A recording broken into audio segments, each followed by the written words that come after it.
November 25th, 2015 will go down the annals of Kenya's history when Pope Francis touches down at the Jomo Kenyatta International Airport, Nairobi, for his maiden tour of Africa.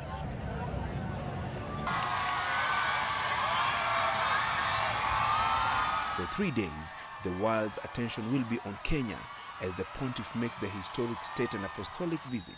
So significant is the papal tour that the leadership of the Catholic Church in the country, the government and other stakeholders have invested more than 200 million shillings to receive a man who is grabbing the headlines through his simplicity, departure from some conservative church traditions, and attention for the less privileged in the society. I'm sure his visit is not going to be in vain.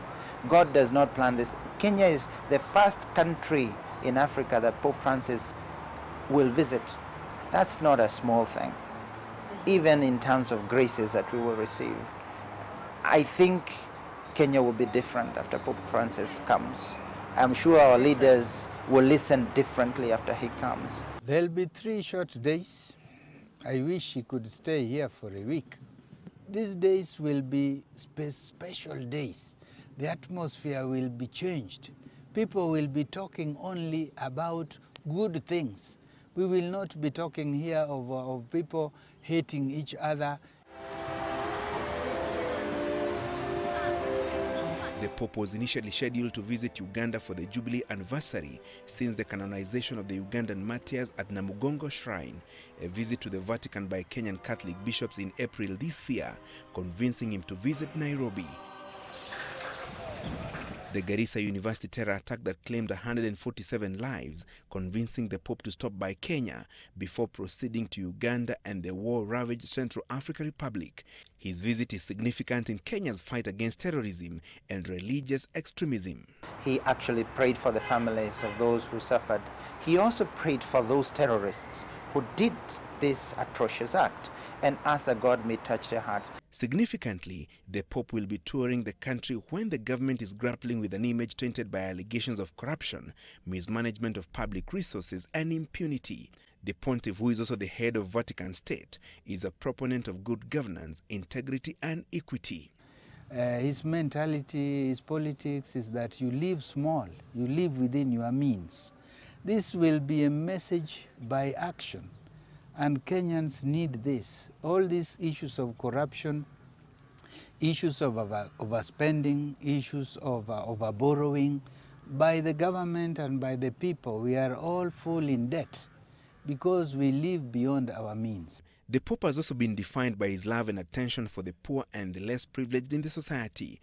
A member of the Jesuit religious order, the pontiff's itinerary includes a visit to Kangemi slums for a session with the poor. Certainly what has come through very, very strongly is that his great compassion, sense of compassion, the sense of empathy with the suffering and in distress, the sense, a big heart that opens out and urges us to open out.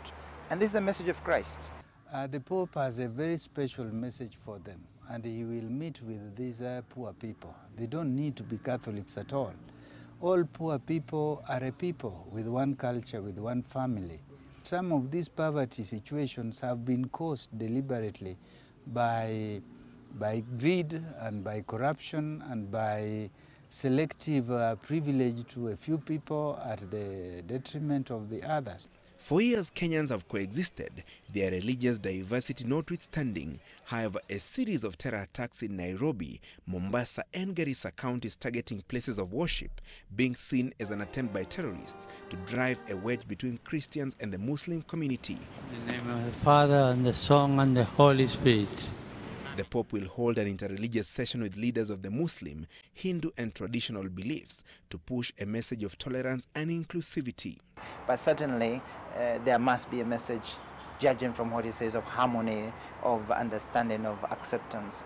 Pope Francis significantly visits the country when questions have been raised over the country's cohesion and integration following a series of reckless and inciting utterances made by leaders from across the political divide. All these very radical politicians who are talking things that are very harsh and that are making people divided, this is a time they should tone down. For us in this country, we need a lot of reconciliation. We need to break the past and to embrace not only the future, to embrace one another, no matter what happened in the past. The Pope has also been defined by his focus on the role of family in building a cohesive and progressive church and nation.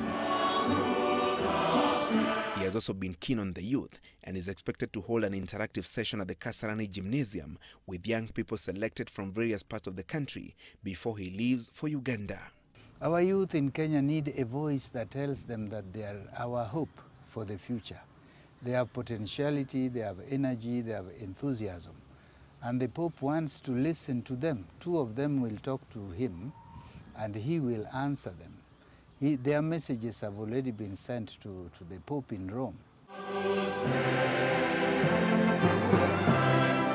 The visit by the Pope is not only expected to bring significant spiritual benefits to the 14 million Catholic faithfuls in the country, but also to deepen the message of tolerance and inclusivity among all the citizens, as well as good governance and accountability for those entrusted with public resources.